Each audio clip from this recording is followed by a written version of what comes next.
Hi everyone, and welcome to Privacy Now. I'm Mike Fibus. If 2018 was the year that many of us stopped trusting social media, then this could turn out to be the one where we lose our faith in smart speakers.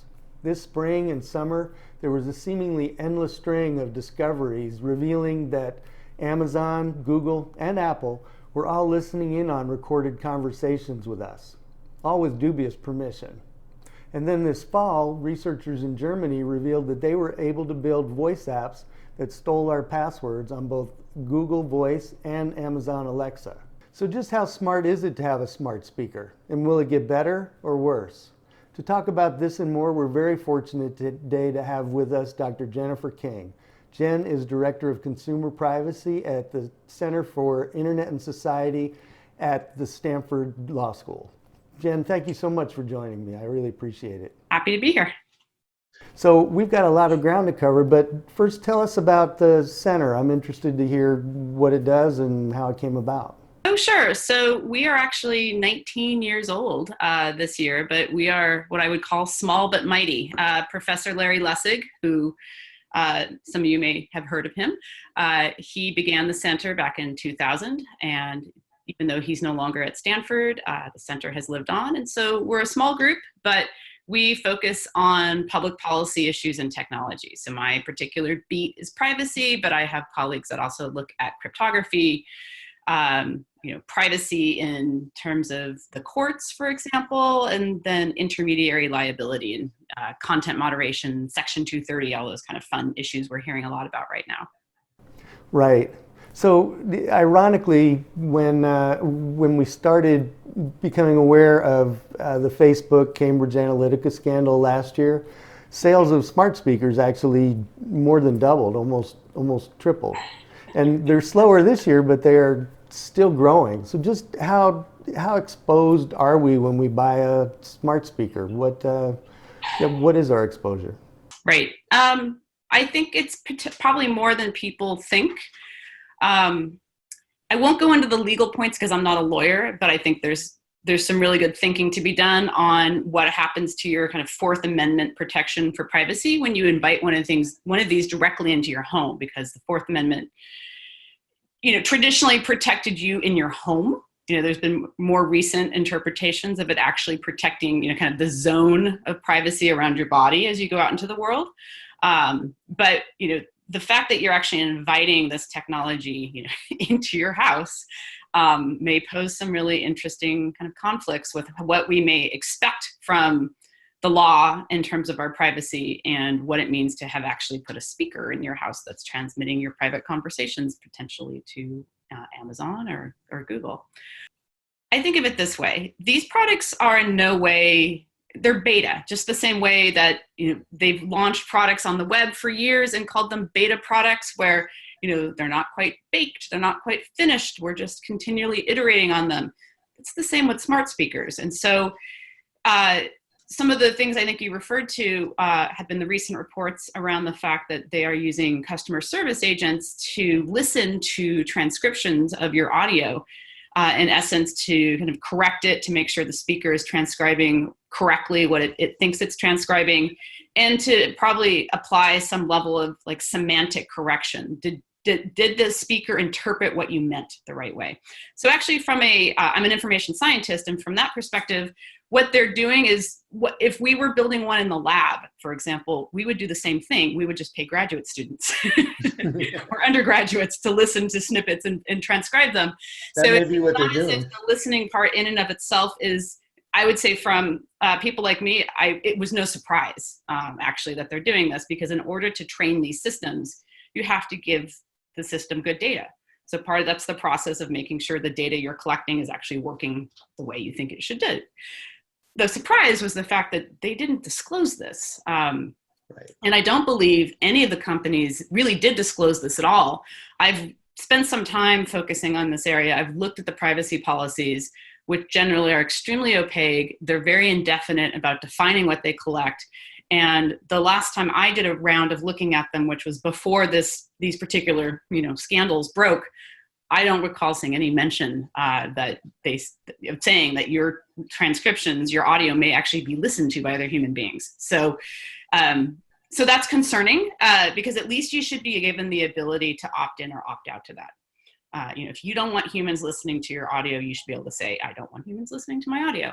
Because a lot of what makes people comfortable with these systems is this assumption that there aren't people involved, that it's all computers, and the computers are listening, but the computers, I don't care about what the computer thinks of me necessarily. So people have this kind of, I wouldn't say it's a fiction, but they have this sense that things are more indirect and maybe even more private than they assume, when not the case. There are still humans in the loop. So yeah, I agree. I think there is a naivete that, and it's part of what happens when we click on accept on a privacy policy without reading. It stands in the way of what we want to do with it. Exactly. Yeah. So it's, in that sense, they might as well tell us, because we probably won't read it anyway. Right. Unfortunately, that's true, and that's because privacy policies are generally not written as documents to truly inform you. They're written as cover your butt, essentially, and basically to kind of force risk on consumers rather than be something that engages you and truly informs you and kind of involves you in the process. So right, I mean, they could have disclosed it, but most people probably wouldn't have spotted it anyway. Right. Yeah, it's interesting. I think I would argue just a subtle difference in the 2 points, that I think it's technology as opposed to the internet that is just iterates. I mean, people in the 90s used to joke about, Microsoft needing, to get to 3.0 before it was actually something workable. And so that's just inherent in the blood. Let's get it out and fix it later. But in the meantime, now our exposure, when they do that, has really increased, and they probably need to evolve their procedures because the impact has evolved. Right. I mean, you are electing to train these systems. I mean, by using one, like that's what you're doing. They don't come, like I said, kind of perfectly engineered the way when you walk into a car, you buy a car, you don't expect your car to iterate. I mean, maybe some of the software installed in the car may have bugs in it, but you expect the gas pedal to work and the brake pedal to work, and not, for there not to be kind of flaws in that system. It's not the same with these things. And so what we're seeing, and what's been reported to some extent in the media, are some of the slip ups they've had, and the fact that these systems sometimes record when you don't think they record, and they potentially are not just taking data from that interaction from when you talk to them, they're potentially taking data at times you don't expect, or they might be using your voice requests with other forms of data they have about you. And so it would be naive to assume that you're just simply talking to the speaker, and A, that conversation goes no further, and B, like it's not used in any other context, because it may be. And also that it's only being used for what you kind of expect it to be. I mean, one of the things that I think would arguably we know what the companies are doing is when they're looking for your emotional responses too. So that's one of the reasons they have people listening to these snippets. It's not just to make sure that the quality is correct. It's also to note things like, oh, the customer was frustrated, or they sounded happy. That's a really interesting new world to be in. And I think people need to kind of really critically think, do you want these computers trying to get into your head and trying to sense how you feel? Is that a beneficial thing, or is that too far? I have found that people, when they feel like systems are trying to make inferences about them, especially if the inferences aren't correct, tend to feel a lot more uncomfortable about what's going on, versus how we think of today of a lot of the advertising, for example, on the internet. Like, I did a search, then I got for a Hawaiian vacation, and then I got ads for the Hawaiian vacation. Like, we kind of understand that feedback loop. Here, it's not clear exactly what the feedback loop is beyond I asked Alexa for, to turn on a particular song, and I got the song back. Like, that makes sense, but, is it asking for more? Or what else are they doing with those queries? So. Right. So it's not just agreeing, yes, you can use mine to make the product better. what does that mean? Are you going to just listen, see that it was successful and destroy it? No. Right. It's, for a project to be named later. And then that brings the whole responsibility that are they taking care of the data? And at this stage of the market, I mean, I think just this month, Amazon is celebrating, I'll say, the 5th anniversary of the Amazon Echo and Alexa. And early on, I think there was more attention paid to the uniqueness of the architecture, the technology. There were a few, that mentioned the creep factor, and Right. and we're starting to see the tip of the iceberg of what that creep factor is. Yeah, I mean, they seem to be particularly aggressive about putting in kind of Alexa's capabilities into lots of different products. What if it's your microwave next? I mean, it's one thing to be able to tell a microwave, hey, heat that up for 30 seconds. Great. There are lots of people for whom that would be, especially people with disabilities. That's a huge leap forward in terms of being able to interact with these different things in your home. It's just then, is it just simply that you're heating something up in your microwave, or is your microwave listening to you all the time? It's not clear if they've drawn boundaries around all these different voice-enabled products they're releasing. And that, I think, is definitely my biggest concern right now, that it's not simply that we're taking advantage of the pluses that voice can bring to a lot of interactions, but that it's, we're literally putting these microphones into our home that are sending data back to Amazon or any other company that creates smart products. It's unfortunate that that's the trade-off we're being forced to make at this point. Yeah, and Amazon, at their fall hardware reveal, it's clear that they want Alexa everywhere, on your nose, with the new glasses, in your Right. ears. But yeah, a lot of people, I think, aren't aware of what that exposure is. Do you think is there any legislation brewing that, no? No, not in this space, at least not that I'm aware of today.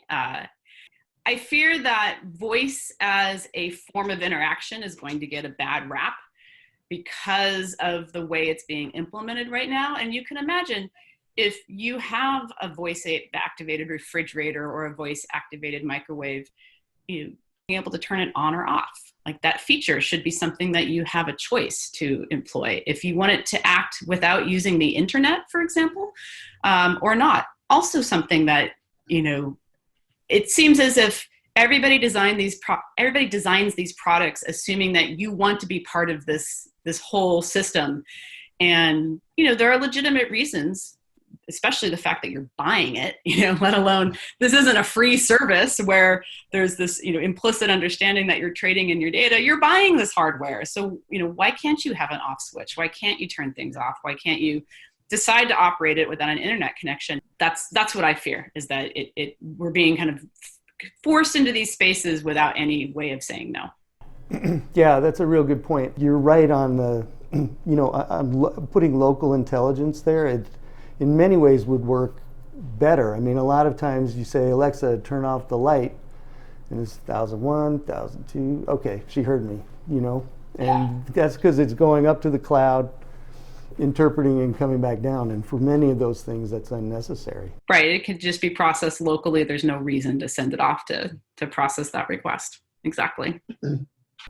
Have and you had mentioned cameras as well. I guess it's just more of the same. And Amazon also has bought Ring. Right. I mentioned the Ecobee.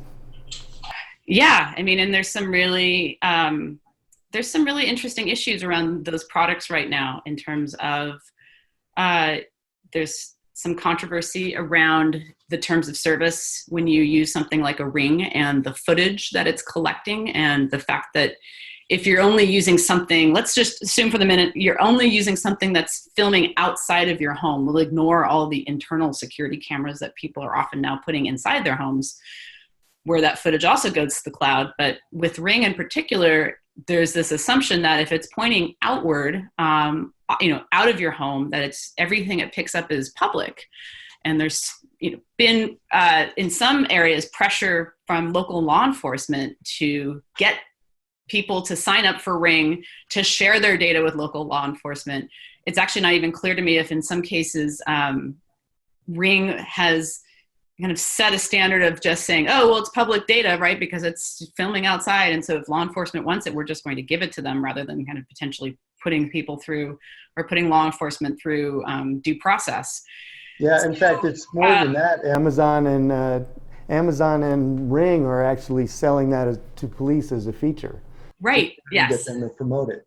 Yes, which to me is worrisome, because it's just continuing to promote the idea that public spaces are just something for us to mine. That, I mean, there's, of course, you can take different views on how much privacy we're expected in public. I mean, I think to some extent we expect obscurity in public. We don't expect to be identified everywhere we go, even though we know we may run into other people who recognize us. You can't assume you can do something like pick your nose in public and not have somebody see it or potentially film it.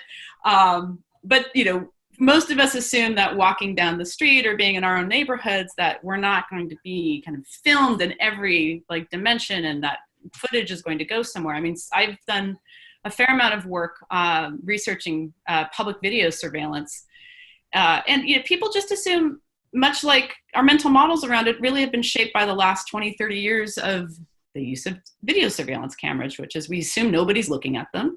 We assume it's, it used to be just that it was on a VHS tape. Now it might be in the cloud, but there's still generally an assumption that unless there's an event of interest, nobody's going to look at it. Like, nothing's going to happen to that data. Generally, it's going to be destroyed, because why would you store, thousands of hours of video that takes up a lot of space, even in our, so-called infinite kind of storage universe today. But that's shifting. And I would say public perceptions of that have not kept up. We don't assume that suddenly all that video is going to be used for facial recognition, for example, or, to train different AI systems, or to necessarily be used to identify us. So, we tend to walk through the world, especially if we're not criminals and not doing anything wrong. There's that, I have nothing to hide kind of point of view. But I think that often comes with this expectation that I have nothing to hide, so no one would actually bother to, look through video that includes me. And that's an assumption I think we're starting to lose. So it concerns me that we just look at public spaces and just decide, oh, it's just ours for the taking. We can just do anything we want out there, and there are no consequences. And I think one of the consequences is that we're changing our expectations in society into something where, do we all want to really be that concerned about being watched everywhere we go? I mean, it's just, I personally find that concerning. Yeah, very good point. And I think, I've done with Privacy Now interviews on facial recognition, for example, just CCPA in general. And you're right, there's a tendency to protect the downtrodden and people of color. I mean, particularly with facial recognition and video, just with the contrast issues, it's easier to get it wrong. But you're right, and I don't think it's been articulated well. There's a very good reason that people who have nothing to hide should be very concerned as well. Right, and I think maybe evidence of that shift in the tech industry has been the amount of kind of widespread recognition that as we talk about AI and developing AI, that questions around ethics have been fairly front and center in a way that they haven't been when we've just talked about privacy for the last 25 years, essentially. And I think that's because some of the folks who are building this technology understand that it's a game changer. It can be a game changer. It doesn't have to be, right? But that it can affect people. It can affect the rich and powerful, if you want to put it that way, in ways they may not anticipate. It's not just about consumers and buying things. So, yeah, I agree. There's in a sense, this technology, in a way, it's too late to put back into the can. It's out, and so it's probably better to view it as nuclear weaponry. It's we better make sure and regulate it and control it as opposed to shutting it down, because that's not in the cards. Right. I would say I don't agree that it's too late. I feel like we often have discussions around privacy and technology and now AI as if it's all inevitable. And I actually, I think that's what keeps me optimistic. And in this role, doing what I do, is because I just fundamentally don't think it's all inevitable. Again, I'm living in California right now at a time where we're talking about pulling the plug for days at a time on our power supply, and that whole world, that whole kind of digital infrastructure just disappears, and we're back to surviving. We're back to just finding food, finding water, trying to take showers, heating our, finding light at night. Like, you go back into survival mode very quickly. And it just makes you realize how fragile these systems are, and that it's not, we just shouldn't assume there's no way back. Because if we're stuck without electricity, none of it works. Not for very long, anyway. Yeah, exactly. Yeah, in fact, I often ask in interviews if it's too late to protect privacy, and is it a foregone conclusion that we're in a post-privacy world? Is actually Michał Kaczynski at the GSV, has argued that we are in a post-privacy world, so get over it. But I disagree. Because on some level, this is data in databases. You can delete it. You can walk some of these systems back. You can abandon them. I've worked in industry. I worked in industry before I made a shift to academia, and it's not inevitable. So yeah, I disagree. I don't think we're in a post-privacy world. We are, insofar as we just kind of concede and we continue to not draw lines about what we care about in the world. But we can draw those lines. We can tell people, hey, we're not going to collect that data, and we, in fact, want you to delete what we have. I think the other thing too is that we all change. We're all dynamic human beings, and if nothing else, we all age. We all get older. And so, data is not inevitable. I think, you can have, I realize there are pretty sophisticated portraits about nearly all of us, at least in the US, who are over 18 and, buy things online or have smartphones. But at the same time, I would say data is not destiny. It doesn't necessarily mean it's going to, force us into boxes for the rest of our lives. But I think the bigger concern is to the extent to which we allow these systems to make decisions on our behalf and potentially, again, not show us things, not give us search results that we actually might want, but are being skewed because of, marketing reasons, or because, our gender or age or anything else. Do you think we'll get to a point where smart speakers are, something even the least trusting of us would want in our homes? That is a very good question. So what would it take for me to buy a smart speaker, I think, is how I would think about it. Mm-hmm. I'm definitely one of the least trusting or at least skeptical. So I think for me, it would take a few things. One, it would involve a lot more control over the speaker itself. And maybe that's the ability, again, to clearly turn it off and on. It would require being able to potentially interact with something that's not connected to the internet. So yeah, some form of local processing. Just the way we're seeing that shift on some smartphones, where I think Apple is doing that in particular. If you interact with Siri, it's often kind of local to your phone. It's not being sent back and forth into the cloud. And I think some real safeguards around data and really the ability to, I think, to both control and delete, but also maybe reassurances around what it's going to be used for, where it's going to go, how long it's going to be around, in a way that doesn't force all of the decision making and the control on me. I'm saying all these things, but from a person who studies human computer interaction, I don't want to have to force people to sit and take a half hour to go through, all those settings and have everything, for example, defaulted to the maximal exposure to dial all that back. So I think, to me, trust would signify a product that comes shipped to me much more locked down and allows me to decide to what extent I want to open it up. But yeah. I've also been called a privacy zealot in my approach, so I realize I may be in the minority. I mean, certainly everything you said is valid and really how it should be. So I think people who are in the majority then are more naive than against what you're saying. Jen, thank you so much for joining us. I really appreciate it. Thanks. That was really enjoyable too. Yeah, and I hope you all enjoyed it as well. Until next time, bye-bye.